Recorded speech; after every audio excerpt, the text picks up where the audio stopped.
আসসালামু আলাইকুম, আমি ডাক্তার সিরাজু মুনিরা। আমি আজকে একটি গুরুত্বপূর্ণ বিষয়ে কথা বলবো, অনিয়মিত মাসিক।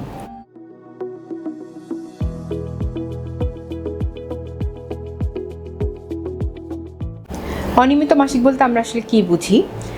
অনিয়মিত মাসিক মানে যেটা সাইক্লিক্যাল প্যাটার্নে যে মাসিক হওয়ার কথা, মানে প্রত্যেক মাসে 28 দিন বা 30 দিনে একটা নির্দিষ্ট সময় মাসিক হওয়ার কথা, কিন্তু সেটা না হয়ে 2-3 মাস পরপর বা 5 মাস বা কখনো 6 মাস 1 বছরে একবার মাসিক হওয়া, এটাকে সাধারণত আমরা অনিয়মিত মাসিক বলে থাকি। আরেকটা ধরন আছে যে মাসের মধ্যে বা একটা কোনো প্যাটার্নই নেই, যখন তখন কিছুদিন পরপর এরকম মাসিক চলছে।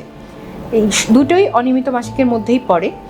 সাধারণত যেসব কারণে অনিয়মিত মাসিক হয়ে থাকে তার মধ্যে সবথেকে কমন যেটা কারণ আমরা পাই, বিশেষ করে অ্যাডোলেসেন্ট এবং ইয়াং রিপ্রোডাক্টিভ এজের মহিলাদের ক্ষেত্রে, সেটা হচ্ছে polycystic ovarian disease. Polycystic ovarian ডিজিজে পুরুষালী হরমোন বৃদ্ধি পাওয়ার কারণে এবং ইনসুলিন রেজিস্ট্যান্সের কারণে মাসিকের নিয়মিত প্যাটার্নটা ব্যাহত হয়। আরেকটা কমন কারণ অনিয়মিত মাসিক হওয়ার, সেটা হচ্ছে থাইরয়েড ডিসঅর্ডার, স্পেশালি যদি হাইপোথাইরয়েডিজম হয়। কারণ থাইরয়েড হরমোন আমাদের নিয়মিত মাসিক হওয়ার জন্য একটি অত্যাবশ্যকীয় হরমোন। সেই হরমোনের যখন ঘাটতি হয় বা হাইপোথাইরয়েডিজম হয়, তখন আমাদের ওভুলেশন ব্যাহত হতে পারে।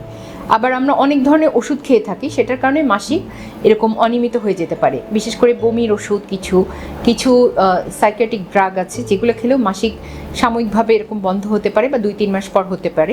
কিছু ক্ষেত্রে ইনজেক্টেবল কন্ট্রাসেপটিভ যদি পেশেন্ট নেয়, তখনও তার এরকম মাসিক বন্ধ হতে পারে। অথবা ইমপ্লান্ট, জন্ম নিয়ন্ত্রণ ব্যবস্থার যে ইমপ্লান্টগুলো, সেগুলোতেও কিছু সময় এরকম দেখা যায় মাসিক আস্তে আস্তে অনিয়মিত হয়ে যাচ্ছে।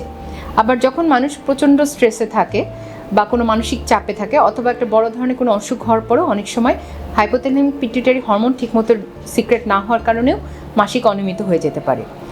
আবার অ্যানোরেক্সিয়া নার্ভোসা, যেটা ইয়াং মেয়েদের বা অ্যাডোলেসেন্ট বাচ্চাদের খুবই কমনলি দেখা যাচ্ছে আজকাল, সেক্ষেত্রেও দেখা যায় তার হরমোনাল কিছু ইমব্যালেন্স হয়, মানে হাইপোথ্যালামিক এফএসএইচ বা এলএইচ সিক্রেট না হওয়ার কারণে মাসিক যে তার নিয়মিত মাসিক হওয়ার কথা ছিল সেটা হয় না।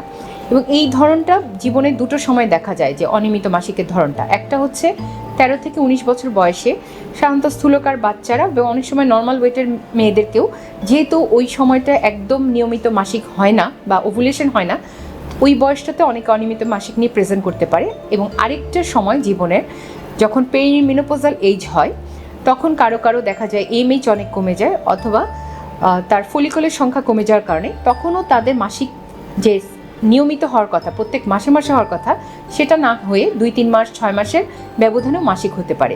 এটা অনেকটাই ফিজিওলজিক্যাল, বা এটাকে আমরা অনেক সময় ডিক্রিজ ওভারিয়ান রিজার্ভ বলি, অথবা তাদের ইস্ট্রোজেনের ঘাটতি হওয়ার কারণেও তাদের ক্ষেত্রেও এই মাসিক অনিয়মিত হয়ে থাকে। এছাড়া এক্সেসিভ ওয়েট গেইন অথবা এক্সেসিভ ওয়েট লস, দুটো কারণেই মাসিক অনিয়মিত হতে পারে। বা কেউ যদি কোনো কারণে রেডিওথেরাপি পায়, বা কিছু অটোইমিউন ডিসঅর্ডারেও মাসিক অনিয়মিত হয়ে যেতে পারে।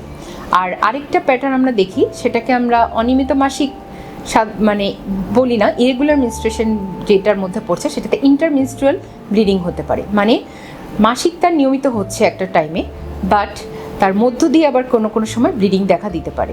সেটা সাধারণত অনেক সময় পলিপ থাকলে হতে পারে, অথবা যদি কেউ ইমার্জেন্সি কন্ট্রাসেপটিভ পিল নেয়, মানে যেটা হচ্ছে যে আনওয়ান্টেড প্রেগনেন্সি প্রিভেন্ট করার জন্য বা এখন বাজারে খুব অ্যাভেলেবেল, সেটাও যদি কেউ খায়, তখনও তার মাসিকের মধ্যে দিয়ে এরকম ব্লিডিং হতে পারে। তো আমাদেরকে আসলে ভালোভাবে হিস্ট্রি নিতে হবে যে কোন কারণে তার এটা হচ্ছে, এবং সেগুলোকে আমাদের অ্যাড্রেস করতে হবে। এবং মাসিক অনিয়মিত হলেই অবশ্যই ডাক্তারের শরণাপন্ন হতে হবে, অনেক সময় ওয়েট ম্যানেজমেন্ট করে বা হরমোনাল ব্যালেন্স করে, এবং সাধারণ কিছু ওষুধ, ওরাল কন্ট্রাসেপটিভ পিল অথবা কিছু হরমোনাল ওষুধ দিয়ে আমরা খুব সহজেই মাসিককে নিয়মিত করতে পারি। ধন্যবাদ।